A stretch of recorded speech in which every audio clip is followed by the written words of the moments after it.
Buenas tardes, doctor. O sea que ustedes no se pusieron en huelga, perdón, en el paro nacional. Es mañana. Ah, mañana. Sí, mañana. Ok. Qué bueno que no nos toca clase mañana. ¿Cómo se encuentra don Gustavo?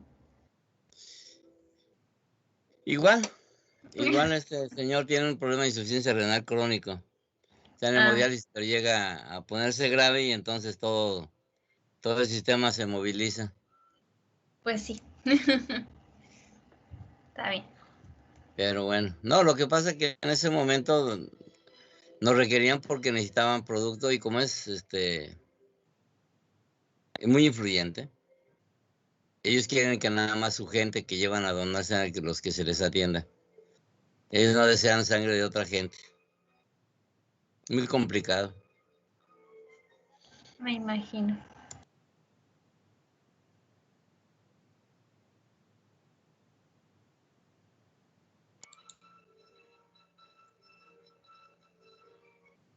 Mm.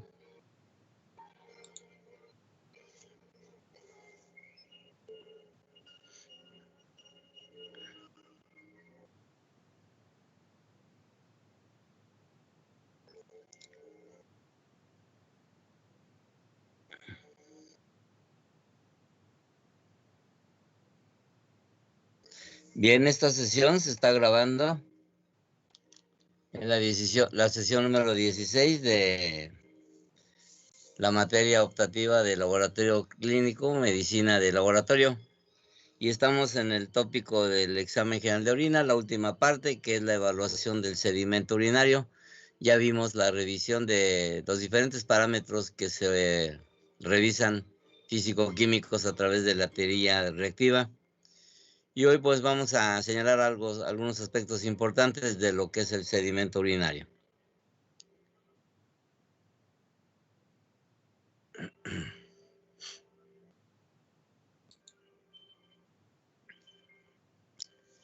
Como ya sabemos nosotros, la orina es una disolución en medio acuoso de una gran variedad de solutos que incluso en individuos sanos también presenta elementos que no son solubles en suspensión y son los denominados elementos formes, constituidos por células resultantes del recambio de los epitelios de todo el tracto urinario, de todo el aparato urinario, que va desde las piezas, las nefronas, el cáliz renal, todo el uretero, la vejiga y finalmente cuando por arrastre se lleva es la uretra.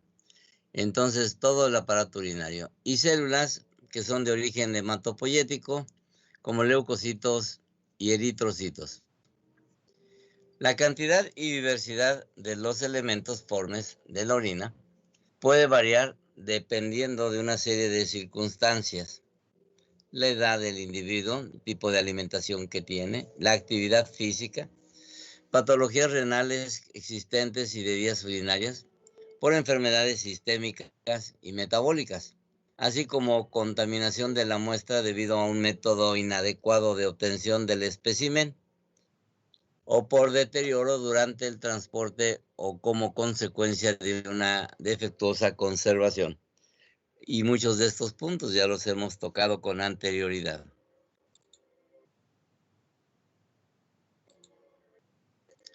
En la actualidad, el sedimento urinario es una prueba de laboratorio masivamente solicitada, a sabiendas de antemano de que una gran parte de los estudios realizados van a aportar muy poco o nada al diagnóstico, ya que sus resultados son anodinos, completamente normales, o peor todavía, incongruentes con la clínica, debido a la mala calidad de la muestra. Además, el consumo de tiempo y la fatiga acumulada por parte del observador hacen inviable atender todas y cada una de las solicitudes. Por otro lado, por todo ello, cada laboratorio debe establecer sus propios criterios o protocolos para realizar análisis adicionales o pruebas reflejas en las muestras de orina, de manera consensuada con los servicios peticionarios y basándose en su población específica, con el objeto de minimizar el informe de falsos resultados, tanto positivos como negativos. Se requeriría entonces un entendimiento mutuo entre el área clínica y el área prestadora de servicio, que es el laboratorio clínico. El sedimento urinario se viene realizando en determinados casos. Se supone que no toda la orina debe ser vista en el sedimento, pero sin embargo todos los servicios de laboratorio que yo conozco, en cuanto reciben una muestra de orina, ninguna va a dejar de pasar por la revisión microscópica. Sin embargo, por lo que está publicado, en muchos países, la revisión de sedimento urinaria se hace ex professo solicitud. En nuestro país es estudio físico-químico y evaluación del sedimento. Pues lo que nos lleva, obviamente, a tener una gran cantidad de resultados, como ya lo mencionamos, falsos positivos y falsos negativos. Entonces, el sedimento se viene realizando cuando es solicitado expresamente por el médico. Cuando se trata de una población determinada, por ejemplo, enfermos nefrológicos, inmunosuprimidos, los diabéticos, las embarazadas, los niños. En pacientes en los que se solicita la prueba con carácter urgente. Cuando se trata de muestras con color o turbidez manifiesta. Cuando lo indica el cribado con la tira reactiva al aplicar un algoritmo de pruebas en cadena. Numerosos autores coinciden en cuestionar la realización de un sedimento urinario cuando las pruebas de la tira reactiva son negativas, sobre todo desde la introducción en las mismas de pruebas altamente específicas como es la detección de la estearasa leucocitaria y los nitritos, que como ya vimos son altamente sensibles para la cuenta de leucocituria y la correlación con la presencia de infección de vías urinarias generalmente por gram negativos, como la Escherichia coli. Se sabe que siempre se perderá una parte de la información, pero la relación costo-beneficio siempre va a favor del cribado, del estudio de tamizaje. Escoger exclusivamente aquellas que requieren realmente la visualización al microscopio y no al 100%. A eso se refiere con el cribado. Y los parámetros de cribado más utilizados son justamente la presencia o la positividad de la leucocitoestearasa, la hemoglobina, los nitritos y las proteínas. Insisto, pero en nuestro país esto no sucede. Todos, el 100% de las muestras de orina siempre son realizadas o investigadas en el sedimento. La realización del sedimento manual, cuando el cribado se realiza con sistemas automatizados de análisis de elementos formes de la orina. Hay equipos automatizados que hacen la visualización del sedimento, aparte de que hacen el estudio físico-químico. Y como ven ustedes, tenemos diferentes instrumentos. Algunos, sobre todo los más sofisticados, son de citometría de flujo, en la cual cada grupo celular va pasando por una sola línea y a través del rayo láser son identificados los cuerpos y dependiendo del ángulo de difracción del rayo láser a través de la detección en las fotoceldas, van a identificar al agente, al cuerpo forme, y entonces lo va a ir cuantificando este lector. De esta manera, pues es fácil en un momento dado tener una gran cantidad de muestras de orina que van a pasar por el estudio físico-químico de la tira reactiva. O sea, no hay ningún aparato que no ocupe la tira reactiva. Tenemos que tener una tira reactiva, sumergirla en la orina y ponerla en el instrumento, y el instrumento ya jala la tira y la lee. Y entonces reporta, y esa muestra de orina requerirá entonces ser introducida al equipo a través de la copa de reacción, y entonces va a reportar la citometría de flujo, el grupo forme que está identificando. Finalmente, en muchos casos, nos va a pedir que nos asomemos al microscopio para que nosotros le demos datos en relación a lo que estamos observando. Entonces, finalmente, no es automatizado, es semiautomatizado, pero hay muchos avances al respecto. Como sabemos, el examen general de orina es una prueba de gran importancia, ya que involucra la aplicación de los conocimientos y el empleo de recursos dentro del laboratorio para proporcionar al médico y al paciente resultados con calidad para diagnosticar las enfermedades inflamatorias más comunes del riñón. Cuando la destrucción del tejido renal es avanzada, el déficit de la función renal se traduce en el cuadro denominado insuficiencia renal crónica, que a diferencia de la destacada capacidad del riñón de recuperar su función tras lesión renal aguda, la lesión suele ser no reversible. Cuando esto sucede, aparecen señales en la presión arterial y en otros procesos que son consecuencia de la falta de la función depuradora de la sangre, que con un examen del sedimento urinario se puede llegar a un diagnóstico adecuado, siempre y cuando los elementos formes del mismo sean observados con claridad y puedan ser cuantificados de la forma estandarizada. Dentro de la forma estandarizada, lo primero que tenemos que identificar claramente y volver a señalar es el tipo de muestra. A pesar de que algunos autores prefieren la segunda orina de la mañana, ya que consideran que al encontrarse toda la noche la orina en la vejiga, se pueden producir alteraciones y lisis de algunos elementos como los leucocitos, eritrocitos y lisicilindros. Consideramos que la muestra más recomendable siempre será la primera orina de la mañana, obtenida con la técnica de recogida de la porción media del chorro tras lavado de los genitales externos con agua y jabón, toallitas higiénicas o cualquier método que no contenga antisépticos si se va a cultivar, como lo recomienda la Sociedad Europea.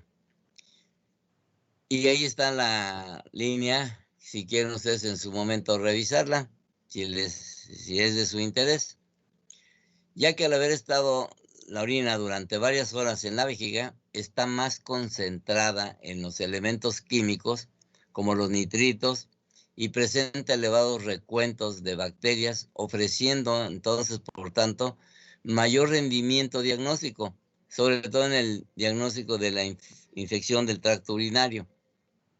Otras muestras obtenidas por otros métodos también pueden emplearse en casos especiales,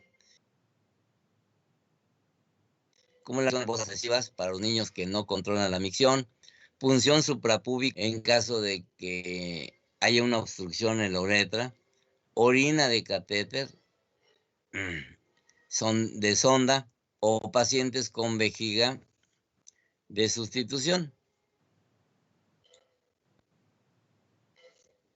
La demora en la realización del análisis.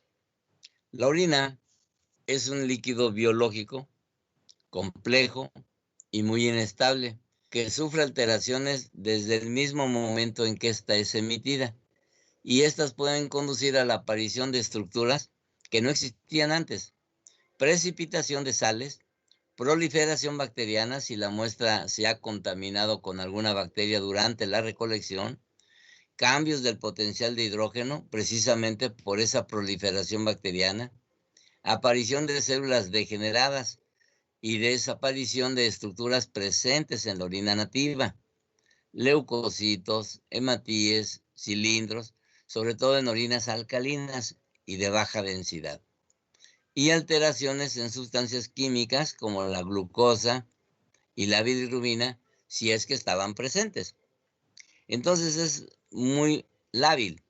Esta demora en el análisis es muy frecuente en el ámbito de la atención primaria, debido a que en los últimos años con el objetivo de facilitar la obtención de especímenes y evitar desplazamientos de los pacientes, se ha descentralizado la recogida de las muestras en puntos periféricos de obtención y recepción de especímenes. Con esta mejora en la accesibilidad a los análisis, ha provocado que sea imposible realizar el análisis dentro de un tiempo de demora recomendado. Voy aquí a señalar, por ejemplo, por ahí del año 1992, 94, participamos en un proyecto que se llamó Proyecto Diamante en Hermosillo, en el cual la Secretaría de Salud, ¿sí?, retiró todos los laboratorios que tenían los centros de salud, los quitó y dejó exclusivamente, justamente, puestos de recolección de muestras, y creó un solo laboratorio, el Laboratorio Central, que está ubicado en la actualidad en la Gándara de Michoacán, que es es un centro de atención primaria a la salud, el CAPS. Y ante esta postura, entonces es esto lo que se señala, porque este es un programa que viene a nivel nacional. Retirar laboratorios para disminuir los costos de operación, centralizar en uno solo, pero que dejando puestos periféricos de toma de muestra. Entonces imagínese que usted lleva su muestra al centro de salud de Saguaro, que está en la colonia Saguaro, en la calle en Panamá y Mendoza, creo. Entonces, ahí va y deja su muestra a las 7 de la mañana, 7:30. Ese laboratorio va a recoger muestras entre las 7 y las 9 de la mañana. Y las va a llevar al laboratorio central, 9 de la mañana. Va a ser media hora en llegar, 9:30. En lo que registran y demás, 10 de la mañana. Entonces, desde que se emitió la muestra de orina a que sea recibida en el laboratorio donde va a ser analizada, ya fueron 3 horas. Pero esto va programado porque también hay que recibir las muestras de orina de los naranjos, allá por la central camionera. Y esto no va a durar media hora. Ellos van a dejar de recibir a las 9 de la mañana y van a hacer aproximadamente 1 hora para llegar al laboratorio. Y entonces el laboratorio central va a tener un cúmulo de muestras entre las 10 y las 11, 12 del día. Aproximadamente 5 horas después de que se emitió la muestra de orina. Entonces, vamos al punto. ¿Qué demora hay en la realización del análisis? ¿Qué utilidad clínica nos va a brindar este ensayo? Probablemente las muestras de suero, de sangre total, tengan cierta utilidad por el tiempo que estas no se van a inhabilitar. Pero la orina sí es un líquido biológico volátil, de riesgo. Entonces, no vamos a tener resultados realmente fiables. Por lo tanto, vamos a tener una gran cantidad de resultados falsos negativos y falsos positivos.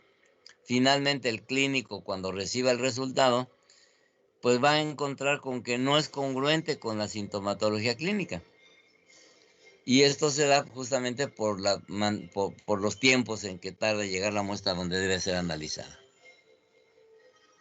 Solución: que en cada sitio donde se recoge la muestra se analice. Pero finalmente, como quedan considerados como puestos o toma de muestras, que es el nombre correcto que se le asigna al establecimiento desde el punto de vista legal, pues un establecimiento que es solamente toma de muestra no puede realizar análisis. Porque si se pone a realizar análisis, entonces ya deja de ser un establecimiento toma de muestra y se convierte en un establecimiento denominado laboratorio clínico, de diferente envergadura. No es de alto nivel, pero finalmente ya está haciendo análisis clínicos. Entonces ya se convierte en laboratorio, por eso no debe de hacerlo. Finalmente, algún día tendrán que modificar todo ese esquema.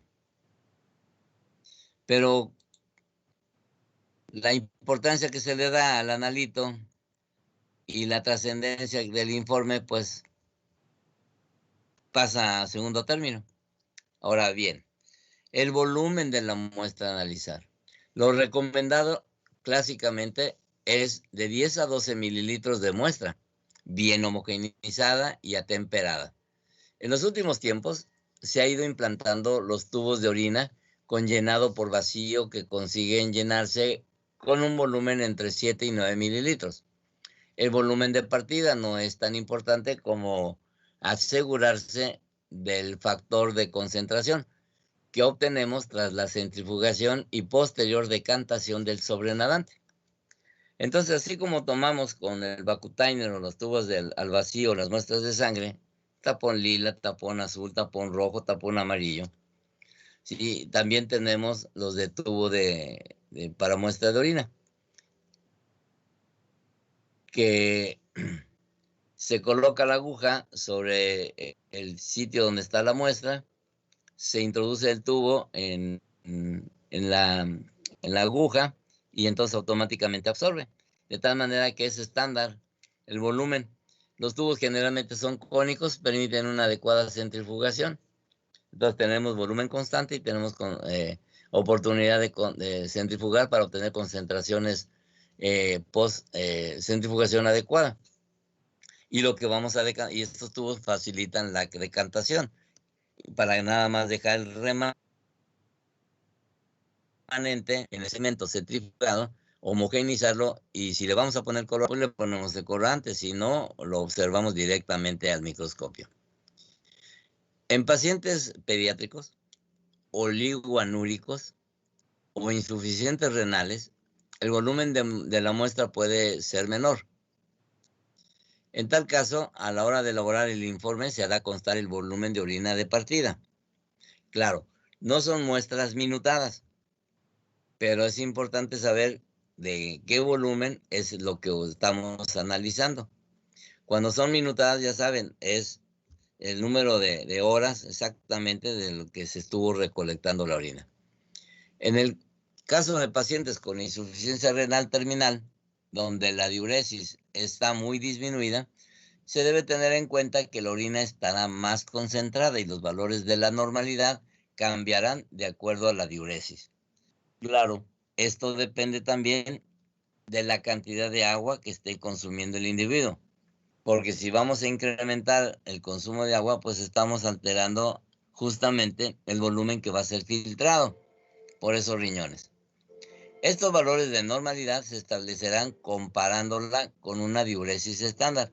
La diuresis estándar, lo que nosotros consideramos que debe de orinar una persona normal, es 1500 mililitros.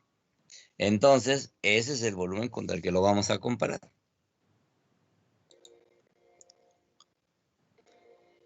Hablando de los tubos de centrífuga, se recomienda que sean los mismos tubos primarios, o sea, donde, donde se vierten. Recuerden ustedes que en los laboratorios, con tal de evitar este paso de verter la orina en el tubo, generalmente en ventanilla, en los laboratorios, sobre todo en los hospitales públicos, les entregan no el frasco de boca ancha donde puede depositar la orina, sino le entregan el tubo. Un tubo de 13 por 100, un tubo de ensayo con un tapón de plástico, que generalmente ya después humedecida la parte superior del tubo, donde están los labios que le llamamos del tubo, introducimos el tapón, generalmente se resbala porque está húmedo. Bueno, en esa secuencia, el paciente debe de recoger la muestra en un frasco de boca ancha, y de ahí él en su casa debe verterlo sobre el tubo, y lo que va a llevar al laboratorio va a ser ese tubo. Y en el laboratorio ya nada más lo van a identificar, entonces van a meter la tira y después van a centrifugarlo y van a decantarlo, y el sedimento que quedó centrifugado es lo que van a procesar en la microscopía. Entonces, por eso dice que se recomienda que sean los mismos tubos primarios. Pero ya saben ustedes todo lo que puede llevar, ya deben haber detectado el punto de error que podemos tener ahí. Entonces, los tubos han de ser de un solo uso, y con capacidad entre 7 y 12 mililitros, por eso el tubo de ensayo se denomina así, 13%. Abarca aproximadamente 10 mililitros. Y es el volumen adecuado de muestra, preferiblemente de plástico inerte y transparente. Los tubos de vidrio casi no se utilizan, son más caros, se rompen fácilmente y producen menos rendimiento, ya que algunas estructuras pueden quedar adheridas a las paredes, como ocurre en los cilindros. Hacer posible graduados para facilitar el enrasado al llenarlos y para facilitar la decantación del sobrenadante hasta un volumen físico estandarizado, y dotados entonces de tapones para evitar ser vertidos y formación de aerosoles durante el proceso de centrifugado. Entonces deberíamos usar tubos adecuados. Aquí lo que utilizamos son tubos de ensayo que vienen siendo obtenidos posterior al lavado de los tubos de tapón rojo, en los cuales ya se contenía sangre, el coágulo, el suero, y ya al momento que se desecharon del estudio de esas muestras, pasan al servicio de lavado, se lavan y se les coloca el tapón y ya son entregados a los pacientes para que ahí recolecten la orina. Como ven, no es un sistema adecuado. En cuanto a la forma del tubo, bien, pueden ser de fondo cónico, sería lo ideal, que permita ver mejor la separación entre el sedimento y el sobrenadante, o de un fondo cóncavo, que facilita la resuspensión del sedimento tras la decantación del sobrenadante. Pues casi todos los que entregamos son de forma cóncava, para justamente esto, homogeneizar bien el sedimento después de haber centrifugado. ¿Con qué se homogeneiza? Con la escasa orina que queda. Ahora, la centrifugación es un punto importante.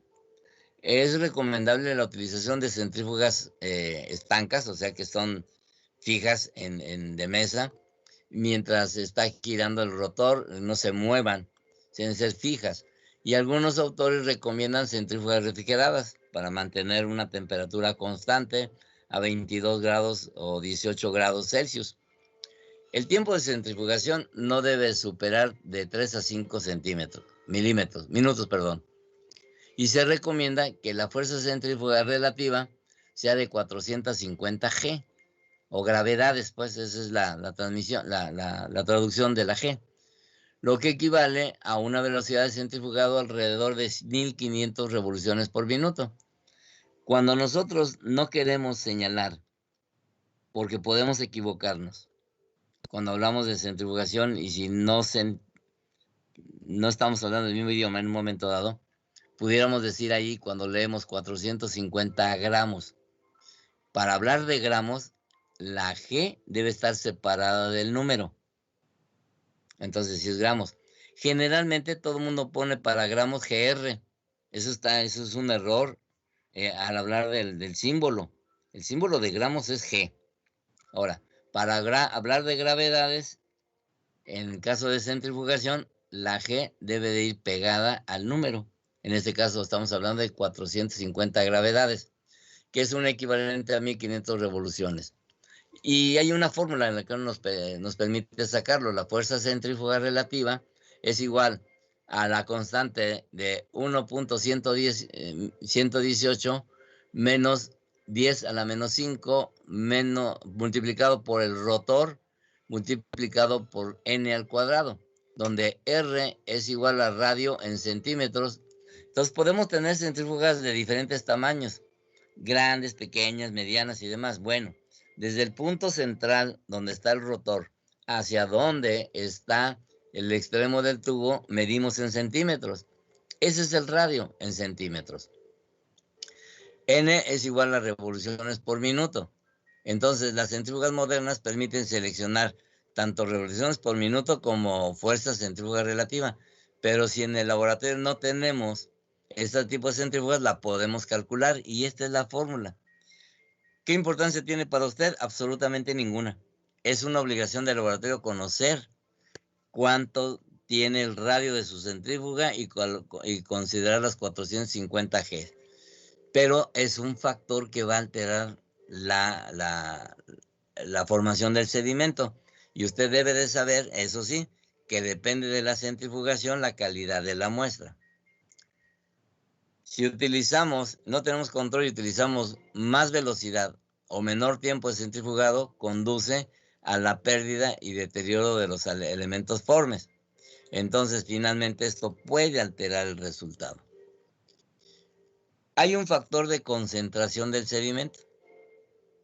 1/10 o 1/20, lo que corresponde a 1 mililitro o medio mililitro, si hemos partido de un volumen inicial de 10 mililitros.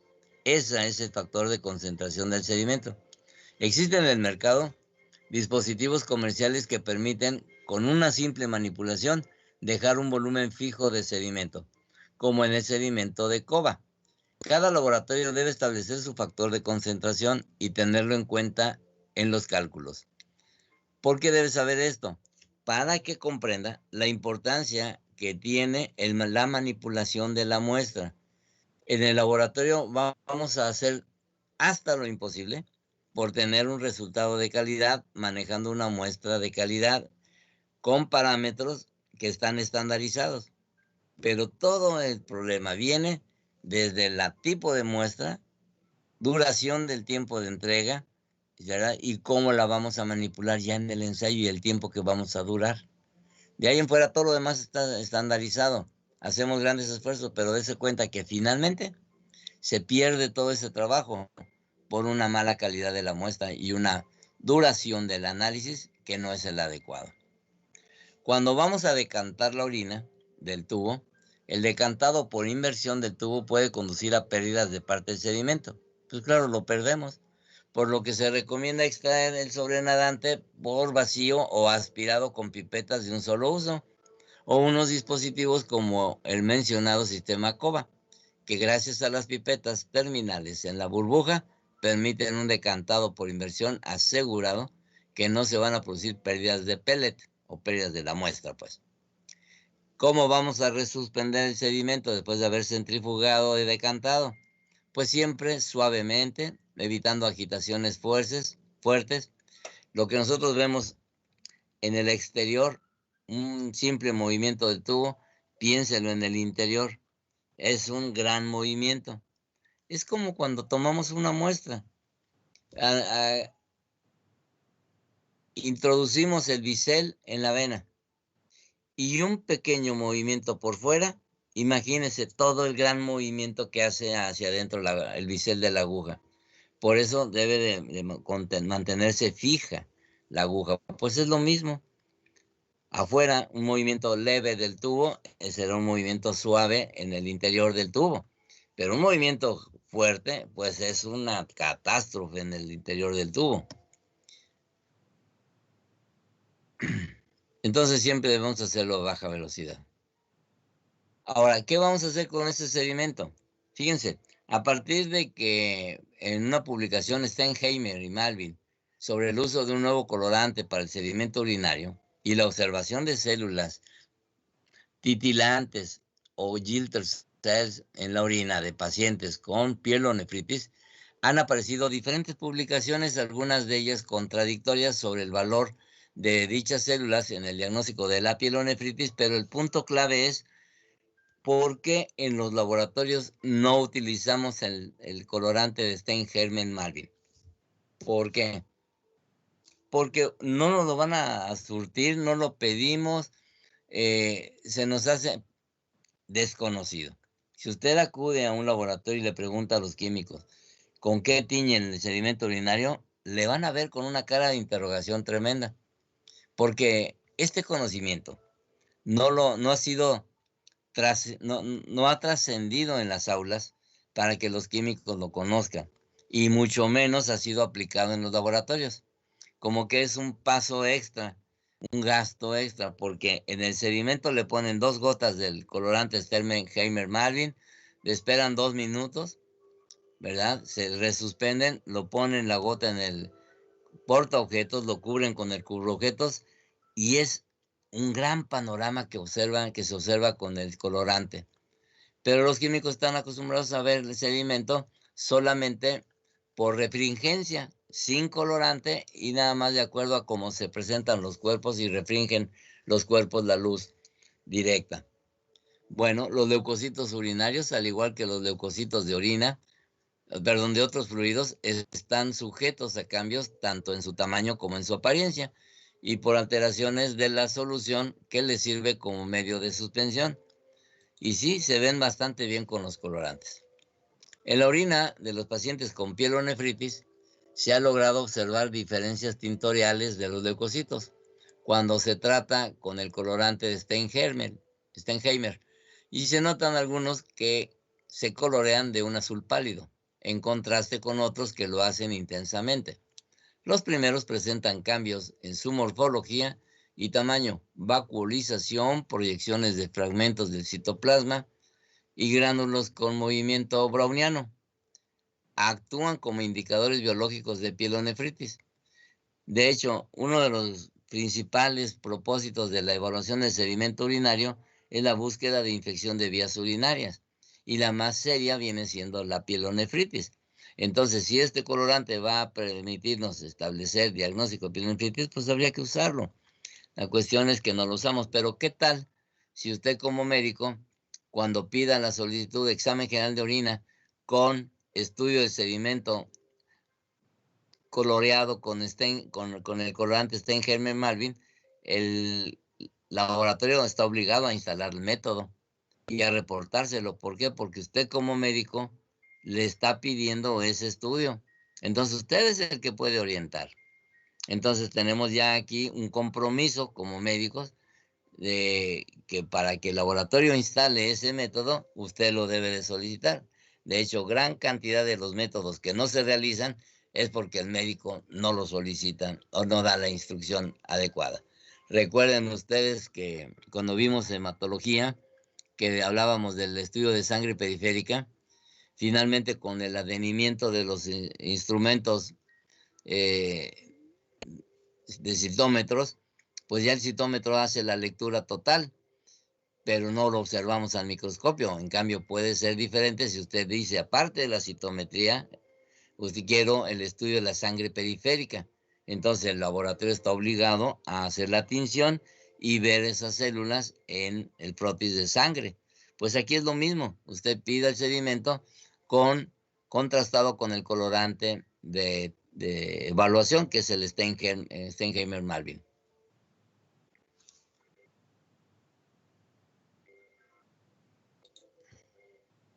Ahora, ¿qué observamos en el sedimento? Y esto, pues ustedes en muchas prácticas que yo me acuerde, desde que inician su carrera, los ponen a ver sedimentos en la práctica de la microscopía, en las técnicas de laboratorio, cuando hacen práctica de la fisiología, me acuerdo, en laboratorio cuando hacen evaluación de la microscopía,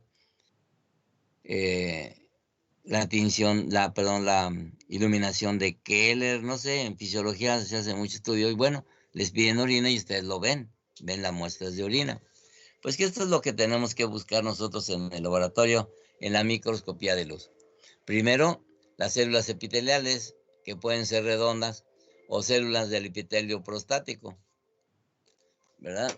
Entonces, en las células epiteliales redondas, tapizan los túbulos renales y tienen un tamaño un poco superior al de los leucocitos. Pueden encontrarse en orina normal unas pocas células tubulares, más o menos por 2 por campo, y la presencia de un número más elevado es señal de lesiones o necrosis tubulares y puede ser también un sinónimo de rechazo en el trasplante renal. Por eso es importante que cuando señalamos células epiteliales, señalemos si son redondas o no. Algunas de ellas pueden ser del epitelio prostático. Son células redondeadas, algo más grandes que los leucocitos y contienen vacuolas. Y se pueden encontrar en pacientes con prostatitis y después de un masaje prostático o tacto rectal. Pero no olvidemos, por ejemplo, que hay personas que son ciclistas, que durante las mañanas o las tardes, noches, salen a andar en bicicleta. Pues ese constante golpeteo de la región perineal va a estar dañando la próstata. Entonces, bien pudiéramos nosotros encontrar este tipo de células. Por eso es importante, cuando ya el médico tiene el reporte, entrevistar al paciente y preguntar sobre este hecho si están presentes las células de epitelio prostático. En ocasiones podemos encontrar células del epitelio intestinal. Estas células se presentan solo en pacientes que se les han trasplantado segmentos intestinales en la vía urinaria. O sea, debemos estar conscientes de que esto puede suceder. Y finalmente, lamentablemente, podemos encontrar células malignas.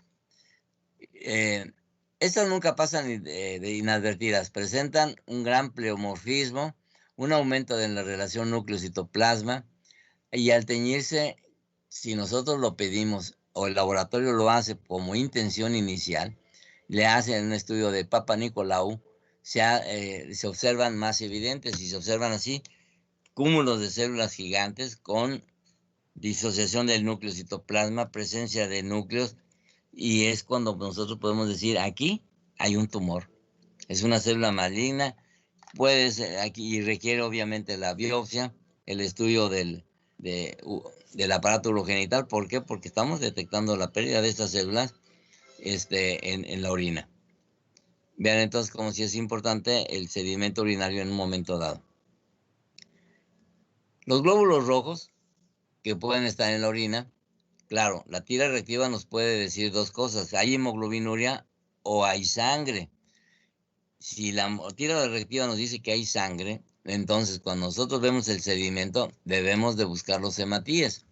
Y los hematíes en la orina normal solo contiene entre 1 y 2 por campo, y pueden proceder de cualquier parte del sistema renal, y en la mujer puede ser una contaminación de un periodo menstrual, si acaba de pasar o si está por iniciar. Hay veces que son pérdidas insensibles y se pueden detectar. Dentro de los problemas granulomatosos que pueden presentar hematíes, no se olvide que una de las entidades más comunes, quitando las piedras, los litos, o sea, la litiasis renal, porque hay desgarro del uretero, hay desgarro del cálice, y pues ahí eso genera hematuria. Pero una de las enfermedades granulomatosas más comunes es la tuberculosis renal. Entonces, la hematuria microscópica debe ser constantemente evaluada, debe buscarse el origen, porque bien pudiera ser, como les señalo, esta enfermedad de tuberculosis. Los leucocitos se observan algo más grandes que los hematíes, llegan a la orina por diapedesis, y los más frecuentes son los neutrófilos. Para diferenciarlos con otros leucocitos se tiñe el sedimento. Claro que la tira reactiva ya nos dijo que había leucocitos. Cuando es muy positiva la estearasa leucocitaria, incluso la intensidad de la coloración nos puede decir como cuántos leucocitos por campo vamos a encontrar. Y la leucocituria asociada a los nitritos, pues es obvio que nos está hablando de una infección de vías urinarias. Pero si los nitritos son negativos, la pregunta es ¿por qué tiene leucocituria? Pudiera ser, entonces, en un momento dado, solamente un proceso inflamatorio generalizado, y que esos leucocitos pasan a la orina por diapedesis y se están perdiendo, porque pueden hablar de un proceso inflamatorio de desgaste inespecífico. Normalmente no debe haber espermatozoides en la orina. Y este es un hallazgo que se encuentra en la orina. Se observan fácilmente por su morfología diferenciada de cabeza y cola. El hallazgo de 1 o 2 por campo puede ser casual, sin importancia patológica. Un hallazgo importante puede producirse raramente y puede ayudar al diagnóstico diferencial entre eyaculación retrógrada de una aneyaculación verdadera. Ahora, no sé si ya se los comenté el caso de la niña, pero vuelvo a mencionarlo porque tenemos que ser muy cuidadosos cuando observamos en el sedimento urinario espermatozoides. Es el caso de una señora que lleva a su niña a que le hagan el estudio general de orina, nos entrega la orina, una orina que emitió la niña, Y cuando vemos el sedimento, observamos nosotros espermatozoides, una niña de 9 años. Estamos en el entendido de que hasta esta edad no deben haber iniciado su vida sexual. Y en la muestra de orina, la niña no tiene por qué tener espermatozoides. ¿Qué tenemos que hacer? No de informárselo a la madre y no informárselo, obviamente, a la niña. Tenemos que ponernos en contacto inmediatamente con el médico. Es una prueba de urgencia de Ministerio Público, donde nosotros, la obligación de nosotros como laboratorio es reportárselo al médico tratante. Y el médico tratante debe tomar cartas en el asunto, porque por algo solicitó en un momento dado la muestra de orina. Y él debe notificarlo al Ministerio Público para que se hagan las indagaciones legales pertinentes. Pero nosotros, como laboratorio, lo único que tenemos que hacer es reportárselo al médico tratante.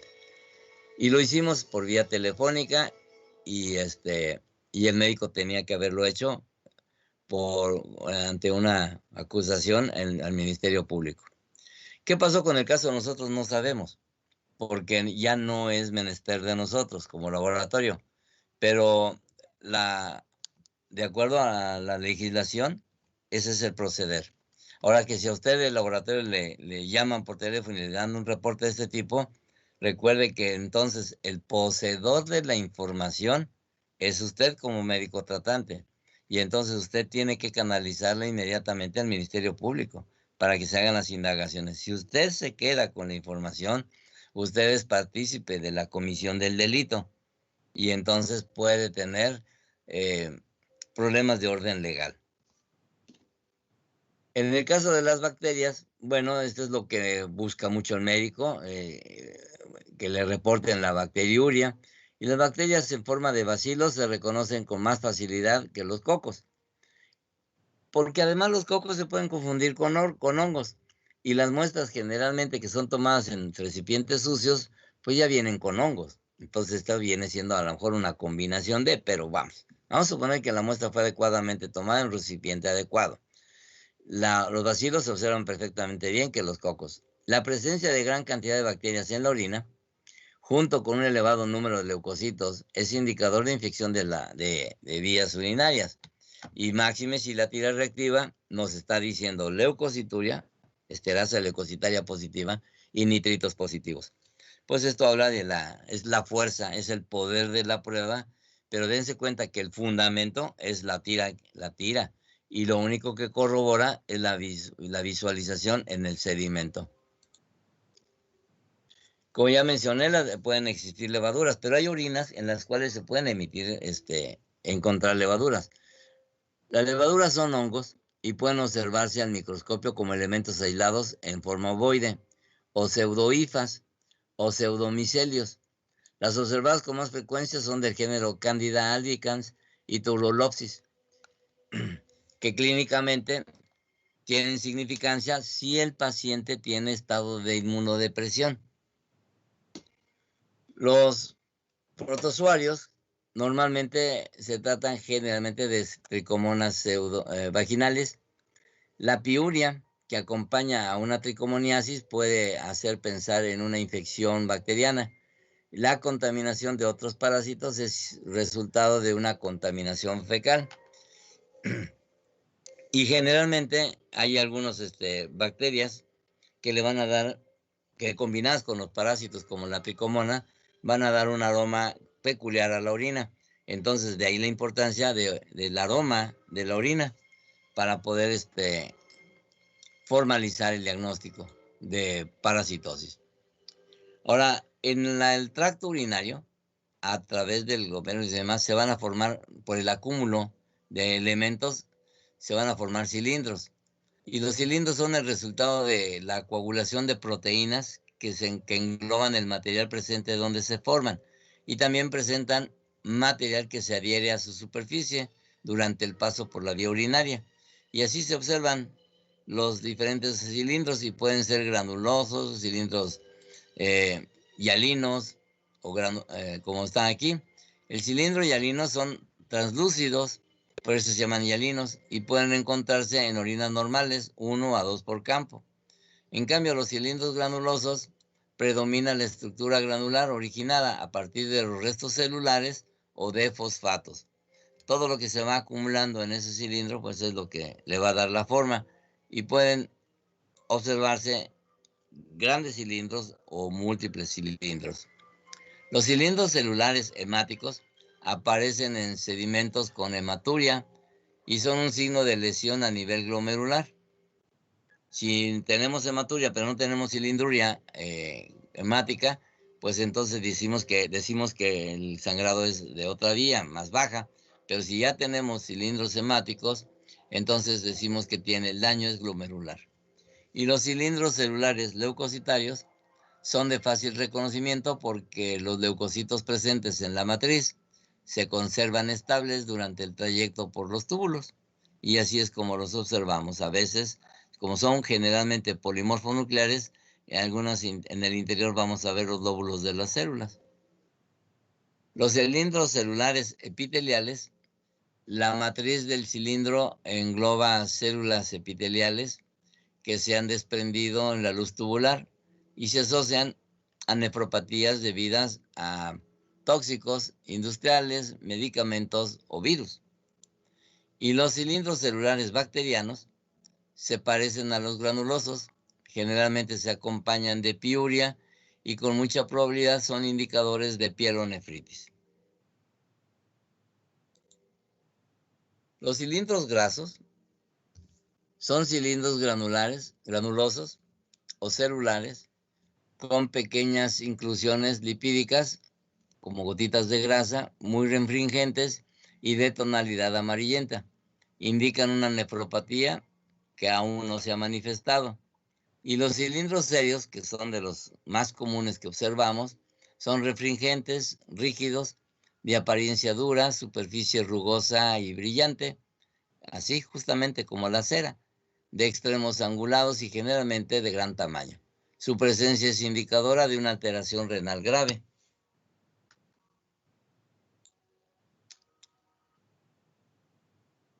Una de las formas que observamos frecuentemente en el sedimento se asocia a los trastornos metabólicos o presencia de sustancias que se van a depositar en la vejiga y luego emitidos en la orina, pero que se forman cristales. Así tenemos diferentes cristales. Tenemos los cristales de ácido úrico. Estos cristales presentan un color amarillo o marrón con formas variadas en rombo, rectángulos, rosetas o prismas. Y puede ser normal o producidas por un trastorno como la gota o quimioterapia. Pueden producir cálculos ureterales por encima de un pH de 5.5 y todo el ácido úrico se transforma en uratos. Así podemos tener cristales de uratos amorfos. Estos cristales son incoloros o amarillentos, en forma de pequeños gránulos en polvo, que se presentan como un precipitado naranja rojizo, como polvo de ladrillo. Ahora, cuando señalo yo quimioterapia, siempre me gusta hacer la siguiente aclaración desde el punto de vista metabólico. Recuerden que el ácido úrico procede del metabolismo de las purinas y de las pirimidinas. El metabolismo de las purinas y pirimidinas tiene que ver con la formación de los ácidos nucleicos, con la formación del enramado nuclear que tienen las células. ¿Ok? Entonces, una gran actividad de formación de ácidos nucleicos implica una alta actividad de metabolismo de las purinas y pirimidinas. ¿Y qué patología requiere una gran formación o actividad de formación nuclear? De que se esté formando gran cantidad de núcleos, que se utilicen proteínas, aminoácidos, o sea, una gran actividad del metabolismo de las purinas y de las pirimidinas. Pues la formación de nuevas células. Pero, ¿qué tan importante tiene que ser el incremento de este metabolismo en un cuerpo normal? Pues tendría que ser bajo y no sobrepasar lo que es esperado. Vamos, la cuenta de ácido úrico normalmente serían 5 miligramos por decilitro en el suero de una persona normal. Pero si la persona tiene un problema tumoral, entonces tiene gran actividad tumoral, células cancerosas, están produciendo gran cantidad de núcleos, gran cantidad de células, más aún si hay angiogénesis y formación de metástasis, requieren una gran cantidad de formación de células. Entonces el metabolismo del ácido úrico, del metabolismo de las purinas y pirimidinas está incrementado. Entonces los niveles de ácido úrico van a estar por arriba de 8 miligramos por decilitro. Y no estamos hablando de esta hiperuricemia que tiene la gota o que tienen otros trastornos del ácido úrico. Estamos hablando del problema tumoral. Entonces, muchas veces nosotros podemos sospechar una actividad tumoral de primera intención cuando tenemos valores elevados de ácido úrico y la dieta no está relacionada al consumo elevado de proteínas. Entonces, si no hay otra manifestación y estamos encontrando además cristales de ácido úrico y además formación de cristales de uratos amorfos, uno de los elementos de diagnóstico diferencial siempre va a ser la formación de células nuevas o cáncer, pues. Entonces, si a estos pacientes les vamos a dar quimioterapia, porque ya hicimos el diagnóstico de cáncer, pues una manera de controlar este metabolismo va a ser a través del ácido úrico. Por eso a los pacientes que tienen cáncer les damos medicamentos para bajar el ácido úrico, además. Bueno, hecho esta aclaración en relación al metabolismo del ácido úrico y de los uratos, yo siempre le digo que cuando encuentren estas alteraciones en su diagnóstico diferencial incluyan los problemas tumorales. Los cristales de oxalato de calcio monohidratado son incoloros, en forma de agujas gruesas. Imagínense cuando van a pasar por el uretero. Qué clase de rasgada dan y cómo duelen, ¿verdad? Obviamente. Son solubles en ácido clorhídrico diluido.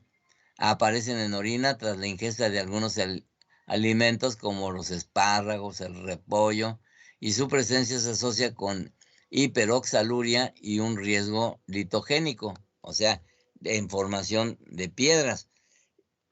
Y es cuando están bajando por el uretero, del cálice al uretero, cuando duelen. Dicen que en los hombres duele como si fuera un parto. Así es que mejor cuídense. Pero la mujer, pues si tiene este tipo de problemas, pues ya sabe lo que va a ser el parto y demás. El oxalato de calcio dihidratado, su forma típica es la de una bipirámide tetragonal en forma de sobre. Su presencia es más frecuente y no tiene interés, absolutamente ningún interés clínico, pero habla del metabolismo del calcio y habla de un trastorno, un desquiciamiento metabólico. Ahora, hay cristales de bilirrubina y se encuentran en orinas ácidas en pacientes con bilirrubinemia. Recuerden que la bilirrubina conjugada es la que es soluble, por lo tanto es la que se está emitiendo. Entonces tenemos que pensar en toda la patología que genera hiperbilirrubinemia conjugada. Y tienen forma de agujas de color marrón rojizo. Entonces, esas agujas, bueno, cuando hacemos el estudio de los cálculos urinarios, porque también hay métodos de espectrometría de los cálculos que nos permiten saber cuál es el origen del calcio, del cálculo, porque para poderlo tratar, el origen, sobre todo en personas que son litogénicas, o sea, que constantemente están formando litos, piedras, pues es importante porque a veces quedan atorados en el uretero y generan en forma secundaria hidronefrosis. Entonces tenemos que tener una atención especial para toda la formación de cálculos. Los cristales de fosfato cálcico existen en varias formas y las más importantes son estas que se observan así como, son pleomórficas, o sea, tienen diferentes formas, pero generalmente son alargadas, ¿verdad? Y son refringentes a la luz. Los fosfatos amorfos, sobre todo, son cristales en orinas alcalinas, son fosfato de calcio. Esos fosfatos amorfos son de aspecto semejante a los uratos amorfos y están formados por hidroxiapatita. La hidroxiapatita tiene que ver con el metabolismo de calcio. Se observa muy frecuentemente en pacientes que tienen problemas de paratiroides. El fosfato de calcio y brushita aparecen como prismas delgados, a veces en rosetas o en forma de lápices. son refringentes a la luz. Y en orinas alcalinas, los fosfatos cálcicos se forman fosfato amónico, magnésico, destrubita o triple fosfato. Son incoloros y tienen una típica forma en tapa de ataúd o prismas. La ingesta de frutas puede causar su aparición en orina. Y el urato amónico, ¿sí?, son de color marrón con una característica forma de esfera con estriaciones radiales o esferas espiculadas. Y estas últimas están asociadas a infección por gérmenes urialíticos. Recuerden que la urea es uno de los elementos de eliminación del nitrógeno. El organismo no necesita nitrógeno más que para formar ácidos nucleicos. De ahí en fuera es tóxico para el organismo. Entonces se tiene que eliminar y hay varias formas de eliminar: a través de la creatinina, a través de la urea, a través del ácido úrico y a través finalmente del amonio. Son los 4 formas en las que se va a eliminar el nitrógeno. El carbonato de calcio, estos cristales son incoloros en forma esférica o de pesas, solubles en ácido acético. Y bueno, ya la forma es muy característica y así los ponemos nosotros, cristales de carbonato de calcio. Y siempre generalmente son trastornos metabólicos. Así tenemos cristales que tienen realmente importancia clínica, como la de la cistina, que son de aspecto plano, en forma de hexágono, incoloros y refractantes. Su presencia es específica en la cistinuria, un trastorno congénito en el que no se produce la reabsorción tubular de la cistina. O cristales de leucina, que es un aminoácido cristalizado de color amarillo y forma esferoide, con estrías radiales, soluble en alcohol y aparecen en trastornos hepáticos graves y en la aminoaciduria. Cristales de tiroxina, como ven ustedes ahí, parece que está un enjambre de pelos. Son aminoácidos cristalizados en color amarillento o incoloros, con forma de agujas entrelazadas en gavillas o en rosetas. Su presencia es sintomática de daño hepático. Y los cristales de colesterol, que se presentan como placas prismáticas, transparentes y birrefringentes. Su presencia siempre indica patología de conductos linfáticos que pueden deberse a obstrucción o ruptura de estos conductos. Y finalmente, contaminantes o artefactos que podemos encontrar en el sedimento urinario. La contaminación fecal de la orina da lugar a la observación de fibras musculares o restos celulares vegetales digeridos. Y también puede hallarse en orinas recogidas de forma poco aséptica, pelos, fibras de algodón o de lana y gránulos de almidón. La bacteriuria en contra de este tipo de orinas pues no tiene valor diagnóstico porque procede del tracto digestivo. Entonces, si nosotros vemos ahí fibras, células vegetales, tricomas, heces vasculares, células vegetales, podemos tener burbujas de aire, o sea, todo esto que es un gran contaminante de la orina. Como ven ustedes, el sedimento urinario es fundamental, pero también debe de correlacionarse con las manifestaciones que observamos en el estudio físico-químico a través de la tira. Hay elementos importantes que debe de considerar usted como clínico cuando evalúa un examen general de orina. De entrada, y yo se lo digo como una recomendación, la muestra de orina tiene poco valor diagnóstico por todos los problemas que tenemos en la metodología de su análisis. Tendrá valor cuando usted hable con el paciente sobre la importancia de la toma de la muestra, tiempo de conservación y llevada al laboratorio, y cuando esté seguro que en el laboratorio le van a analizar la muestra de orina en los tiempos requeridos y la conservación de la orina debe ser la adecuada. En ese entonces sí debe considerar valor el examen general de orina. Por lo general, por eso nosotros gastamos mucho en una prueba que tiene poco sentido desde el punto de vista clínico.